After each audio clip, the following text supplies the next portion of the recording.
Archaeological പാർക്കിലായിരുന്നു programme conduct ചെയ്തിരുന്നത്. നമ്മൾ ചെന്ന ടൈമിൽ തന്നെ ഒരു അടിപൊളി വെൽക്കം ഡ്രിങ്കും സ്വീറ്റ്സും എല്ലാം കിട്ടിയിട്ടുണ്ടായിരുന്നു. പ്രോഗ്രാമിൽ പങ്കെടുത്ത ഒട്ടുമിക്ക ആൾക്കാരും അങ്ങോട്ടും ഇങ്ങോട്ടും പരിചയമില്ലാത്തവരായിരുന്നു. അതുകൊണ്ട് തന്നെ നമ്മൾ എത്തിയ ടൈമിൽ ചെറിയൊരു മിങ്കിളാവാനുള്ള ഒരു പ്രശ്നം ഉണ്ടായിരുന്നു. ഒരു ഐസ് ബ്രേക്കിംഗ് സെഷനിലൂടെ നമ്മൾ എല്ലാവരും അങ്ങോട്ടും ഇങ്ങോട്ടും പരിചയപ്പെട്ടപ്പോൾ അതെല്ലാം നോക്കിയായി. എൻ്റെ പേര് നാൻസിയ എന്നാണ്. ഞാനാണ് ഷീ കണക്ട്സ് എന്നുള്ള ഈ ഒരു ഇതിങ്ങനെ ഒരു പ്ലാറ്റ്ഫോം പോലെ ചെയ്യുന്നത്.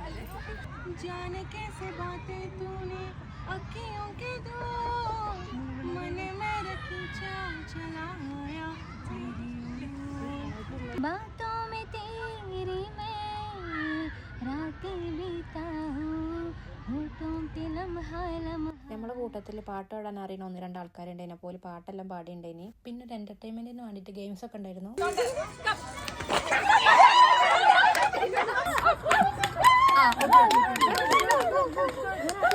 ഈ പ്രോഗ്രാം എനിക്കൊരു മച്ച് നീഡഡ് വണ്ണായിരുന്നു. കാരണം ഗൾഫിൽ വന്ന് 4 ചുമരിൻ്റെ ഉള്ളിലായി പോയവർക്ക് മനസ്സിലാവും എന്താണെന്നുള്ളത്. പിന്നെ ഒരു 9-9:30 ടൈമിൽ നമ്മൾ ഫുഡ് കഴിച്ചിട്ടുണ്ടായിരുന്നു. അത് കഴിഞ്ഞ് ഒരു ഗിഫ്റ്റ് എക്സ്ചേഞ്ച് പരിപാടി ഉണ്ടായിരുന്നു. പ്രോഗ്രാമിൻ്റെ ഫീഡ്ബാക്സ് എല്ലാം പറഞ്ഞ് അവിടുന്ന് തിരിച്ചു പോകുന്ന ഒരു 10 മണിക്ക് ശേഷം. പക്ഷെ തിരിച്ചു പോരുന്ന ടൈമിൽ നമ്മൾ അറിയാത്ത ആൾക്കാരാണ് ഒരുമിച്ച് കൂടിയെന്നുള്ള ഒരു ഫീലേ ഉണ്ടായിരുന്നില്ല. മുന്നേ പരിചയമുള്ള കുറച്ച് ആൾക്കാരുടെ ഒരു റീയൂണിയൻ. പിന്നെ തിരിച്ചു പോരുമ്പോൾ ആകെയുള്ളൊരു സങ്കടം എന്താ വെച്ചാൽ എന്തുകൊണ്ട് ഇങ്ങനെ ഒരു പ്രോഗ്രാം നമ്മളെ അല്ലൈനിൽ നടക്കുന്നത് മുന്നേ അറിഞ്ഞില്ല, എന്തുകൊണ്ട് ഞാൻ ഇതിൽ മുന്നേ ജോയിൻ ചെയ്തില്ല എന്നുള്ളതായിരുന്നു. അപ്പോൾ അത്രേ ഉള്ളൂ ഗൈസ്. ടാറ്റാ.